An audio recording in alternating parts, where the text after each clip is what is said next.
Lucifer का शिकंजा मौत की दास्तान जर्मनी के एक छोटे कस्बे में एना नाम की लड़की रहती थी।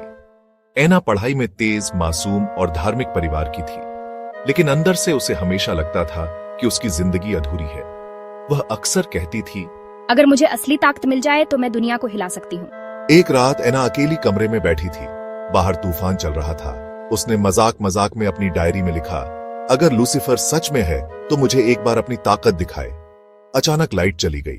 डायरी अपने आप खुल गई और उसमें लिखा दिखाई दिया। एना कांप गई, लेकिन उसके दिल में डर से ज्यादा जिज्ञासा पैदा हो गई। कुछ दिनों बाद उसने पुराने चर्च के खंडहर में अकेले जाकर मोमबत्तियां जलाईं। जैसे ही उसने कहा, लूसीफर, अगर तू मुझे सुने, मैं तेरी हूँ।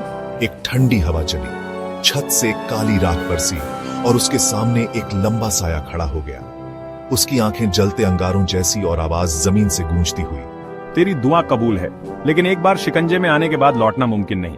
एना मुस्कुराई और हामी भर दी। इसके बाद एना की जिंदगी बदल गई।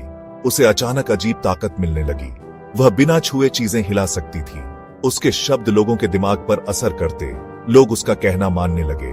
लेकिन रात को उसके कमरे में हमेशा खून से भीगी चीखें सुनाई देती थी। धीरे धीरे उसकी आंखों का रंग बदलने लगा, कभी सुर्ख लाल, कभी बिल्कुल काला। वह आईने में देखती तो पीछे लूसीफर का चेहरा दिखता। एक रात एना का शरीर अचानक बेकाबू हो गया।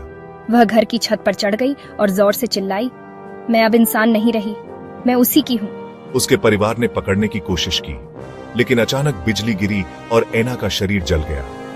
लोगों ने देखा, उसकी लाश पर कोई आग नहीं लगी थी, लेकिन उसकी आंखें अब भी